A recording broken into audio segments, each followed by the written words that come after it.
It all started pretty much with my cousin from my dad's side of the family, and my cousin had invited my dad to go to church, and then my dad started to go to church and apparently he liked it. I've always known who God is because I was raised in a church with my mom and dad and my entire family, and I thought I had a perfect family. I thought everything was going amazing. Before I was born, my sister was 12 years old. My parents didn't go to church. They had other beliefs. They had other things that they used to do. It all started when I was in about 7th or 8th grade. That's kind of when you start realizing what's right and what's wrong in a way. Back when I was really young, me and my father would always do everything together. Me and my siblings, we grew up in the church, and they were there to support us all the way. And so basically, I grew up knowing God, knowing all the scriptures, knowing what's right, what's wrong, how to do this, and how to speak to people in a certain way, how to be polite. And I thought I was a good kid. Then when my sister was 12, she actually begged my parents to go to church, and they did. And for the first time, my parents were introduced to religion, they were introduced to God. And then one time, when I was 7, my parents decided to get divorced, and I was in this belief. I wanted to break everything. It was the hardest thing I've ever had to go through in my entire life. So that's when I started going. My dad invited me to go to church, and honestly, I would sit down and I wouldn't be able to sit there and actually pay attention. I used to be on my phone, I used to text my friends, and I didn't understand the basic meaning behind the whole God thing. And since I was younger, my mom would ask me, okay, do you believe in God? And I was like, yes, of course, I believe in God. But I never really understood the whole meaning behind it. And I started realizing that what my dad was doing in his drinking problem and coming home late at such hours of the night and all those things that he was doing, they weren't right for a family, especially me that I was growing and I had really bad self-esteem issues. And then when I turned about 8 or 7 years old, my dad, he started to get sick. He was sick with lupus. Lupus was a little foreign, and there was not many treatments we can do. I started feeling that I was kind of, in a way, alone, and that nobody was there for me, and that I was stuck in my own little world. And sometimes I did things I'm not proud of. I do regret that now, that I did those things. But I know that now that what's wrong, that I shouldn't have done those things, and I can learn to forgive myself, and I know God forgives me for what I've done. I always pictured myself being in a family with my mom, my dad, my brother, my sister, and it was so hard to be away from my dad in another country where I wasn't able to see him every day. And the hardest thing to do is breaking away from that bond. And I asked myself, why is God doing this to me? I thought He loved me. I thought He loved our family. It was really hard to accept that it was over. And I wanted it to work. And I tried to convince my mom, can you please take Daddy back? And my dad started drinking. He went to jail a couple of times because he would just be found in the street drinking. He lost himself. God was nowhere to be found in my family. I was basically born out of a pact my mom made with God that she would continue to go to church and she would have me to show for it. So after that, we did continue to go to church. I've been at church my entire life, and then when I was about 10 years old, we stopped. So basically, when I got to around 10 years old, his sickness became so severe that he couldn't continue anymore. There was no pills, there was nothing he could do, there was no radiation therapy, nothing. So it came to the point where he just had to, just let things be and let God's will be God's will. So technically I was kind of maybe a fan of God.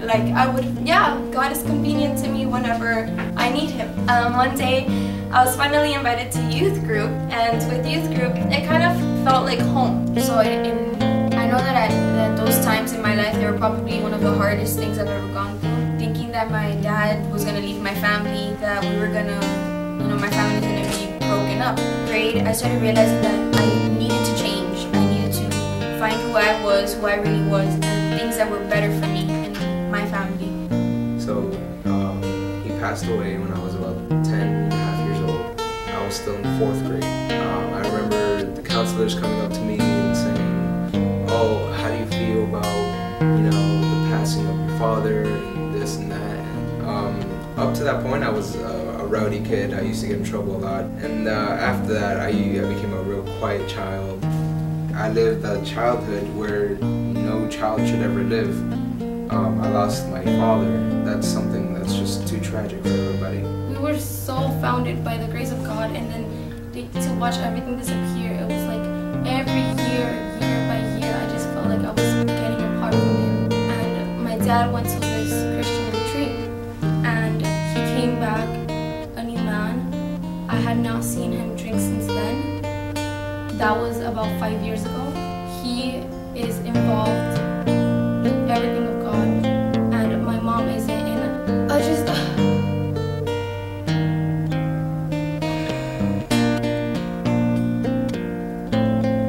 it's hard to talk about it because I don't like to talk about my problems to anybody, and it's hard for me to say that my mom doesn't have the same love that I have towards God, and it's hard to make her understand that she needs it, and to make anybody understand that we need him. We stopped because we moved from a church that I had gone to my entire life. Basically, during that time period, we were Christians by saying and not by faith. We would say, I've always said I was a Christian, I've never been ashamed of it, but I've never really been fully committed to it as I am now. Recently, we did start going to another church, and we do go regularly. The biggest transition would probably be finding your purpose and finding that purpose that God put in your life, and transitioning your faith from your parents' faith. And finding your purpose is always hard, and I've argued with God, and I've asked God, and it's been crazy, because I've always wanted to know what special thing is there. What plans does God have for me? It came to the point where I hit middle school, and in middle school is where, you try to be cool and all that stuff, and I was just a kid, and without a dad to show me the way, I didn't know how to be cool or this and that, so I did my own thing. My brother, he wasn't really there to support me so much because he was trying to lead our family as the older male in the family. Because I started to have, people were actually paying attention to me, they started to come up to me, and I kind of felt important. And I have to say that in that moment, with going to church and all that stuff with my dad, I honestly, it wasn't fitting me, probably because I was with the wrong crowd. Honestly, when I started coming closer to God, and with youth group, I started to feel yeah, maybe this is something I can accept. And I have to say that with following God, it's not easy. And it was very different because when I finally met God, it was people started to think, what's going on with you? What's wrong with you? You're acting different. And I was I'm not acting different. I don't know what's going on. And slowly, I was being replaced. I was slowly being pushed to the side. And I have to say that with following God, I had to drop a lot of things. As soon as I graduated from 8th grade to 9th grade, one of the brothers in the church, they came up to me and said, "How would you like to study the Bible?" And at first, me being a good kid, I said, "Sure, why not?" Because I didn't want to make them feel bad. And it's crazy because at first I didn't want to do it. I was I'll just go through what this guy has to say, and hopefully that we all over then I can live my life together. Then my grandfather started telling me, "Hey, why don't you come to church? It'll be cool. There's a youth group. There's people your age. They're dealing with the same things you are." And I would always say, "No, why would I even go there? Those people don't understand me. They don't know what I've gone through, and they probably will never go through things like I have." But my mom forced me, and it was probably the best thing that she's ever done. If God would have told the men in the Bible of all the things that they would have done, they probably wouldn't have been up for it. Because God is capable of doing some amazing things with just regular people that nobody would even consider. So I stopped asking to know my purpose, and I started to wait for it, and I started to work towards it, whatever it might be. Because I know that if God would have told me, you're gonna do this and this in your life, I would have been that's not even possible. But I thought it was something that was worth it. And then finally, one time when we finally went to a Hillsong concert, I honestly felt it was beautiful. It was nothing that, it was very different. And I was in the first row. So you can imagine you're trapped with a bunch of people, and they're pushing on you because you're super squished. You feel the sweat coming when you put your hands down, like you feel the steam coming off the floor. Like it was so beautiful because in the moment of worship, like everyone has their hands raised. Everybody has that connection. And I started to look around at people and I was like, what is going on? Like what's so important about this? And then finally, like when I came to like my senses, and I was like, I have to do this. Like how can I be in a room and not worship God? After years, I went to the same Christian retreat my dad went to, and I found out so much things about myself that were wrong with me. I thought it was okay to just ask God for everything that I wanted, and it's not about that. You have to thank Him for everything that you have. You have to thank Him for having a mom, for having food, for having a house, for having friends, for your family. So I studied the Bible. The first couple weeks were, I'll go. And then the next couple weeks after that, I was like, this is really interesting. Let me see what happens. And so then I got to the point in my studies where they were teaching me how Jesus gave up his life for me. And I was like, why would he do that? I didn't want him to do that. I didn't want anybody to die for me. I mean, I don't even know the guy. And he's there dying for me. And then I stopped my studies for a while because it was hard to process in my brain that somebody who knows nothing of me died for me. You know, this is my relationship with God, this is my conscience with God, and if I go, I'm right. If I don't, then you deal with it on your own. It's not a parental thing. There's no middleman in the way anymore. So recently my relationship with God is very strong. I never read the Bible before, and I do now. I never took time to pray, and I do now. And I realize that I'm so grateful for everything that God has given me in my life, all the good things, all the bad things, because they've only made me better. I'm grateful for all the turns that I never wanted to take because He made me take them for a reason. I remember I would go and I would sit in the corner and I wouldn't talk to anybody. I would just look at them and I'd be like, inside of me I would always say, I wish I was with them. I wish I could be like them. They all look so happy. And then one day there was one person who came up to me and they told me, you are going through so much right now in your life. You need so much help. God wants you to know that He's here for you. That was life-changing, to know that I wasn't alone in this whole battle that I was facing.